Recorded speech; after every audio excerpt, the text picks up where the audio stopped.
Okay. Let's have a hypothetical situation. Let's say you're signing up for classes. It's registration. It's the summer. It's spring. You're getting your classes together. And let's say you sign up for a class, and the first day you walk in the class, sit down, and the professor's going over the syllabus. And the professor's like, "Oh, in this class we got infinite tests. We don't have any homework, but we have an infinite number of tests. There's like an infinite number of midterms." And you're like, "What the hell is this? Like, how is it gonna work?" But you're like, "Oh, might as well. Like, I'll study really hard, you know." So you get to study, and the first test comes around, you know. The first test comes around, and you do really good. You're studying so hard, and then you get 100 on the first test. Wow, like good job. You did really good on the first test. You get 100, and then the second test comes around. You're feeling good. But you know, maybe you didn't study as hard on this one. You know, maybe you slacked off. Maybe you played too much video games. You know, you went out too much, and you get a 50 on the second test. Like, ooh, that's kind of bad. That's kind of bad, bro. You're kind of slacking a little bit. So you're like, oh, next test, I'm gonna be really good. I'm gonna study really hard. There's always times, you know, I'm gonna bounce back, you know. But next test comes around, and you didn't study at all. You spent the whole night just wasted away, you know, doing whatever. You're taking the test, and you get a 25 on the test. And you know, you start to notice a trend here. Like next test comes around, you're getting a 12.5. Every test comes around, and you're doing really bad on every test. You're kind of slipping. And so let's say, like, to calculate your final grade, you want to add up all these tests. You want to find the infinite sum, because you're taking infinite tests. You know, you keep on going downhill. Like, you want to know what your final like score, your combined score is going to be. So what are you going to do?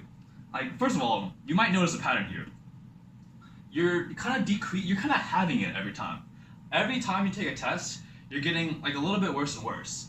Like here, like it seems like you're multiplying by 1/2 every time you take a test. And this is really interesting. This is a pretty interesting concept of math. It's called a geometric series, pretty much. A geometric series is basically when you can multiply each like new thing in the series by an r. In this case, r equals 1/2. So basically, we can kind of rewrite this, like you're failing, you're deteriorating grade. With a pretty simple equation. So what we do is you take the first term, which is, okay, let's write a. First term a, and you multiply it by r times n. And you find the sum of that for infinity. You know, you're taking infinite tests. And so in this case, a, the first term would be 100 because you did so good on that first test. And then the rate would be 1/2 because you keep decreasing by 1/2. And then it would just be n. So you would get this as your value. And suppose you wanted to find if this converges or diverges, which is a pretty common problem. And a simple thing, this is really easy. If you can get it into this form, all you need to do is find that if the absolute value of r is less than 1, then this for sure converges. And now you're thinking, well, now I know it's screwed. I know I'm doing really bad in the class.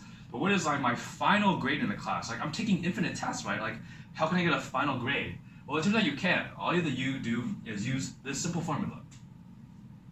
You take a, your first term, and then 1 minus r, your rate, and then you can find whatever grade you got in the class.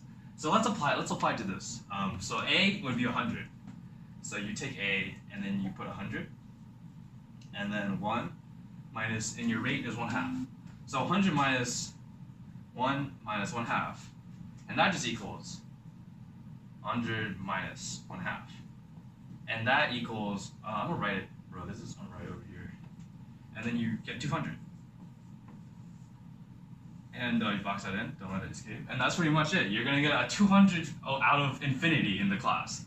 So you didn't do too good in this class, but at least you learned how to use geometric series. So you just use this equation, a over 1 minus r, you get it into this form right here, and you just plug stuff in, and that's all you need to do. And that's pretty much it. Have a nice day.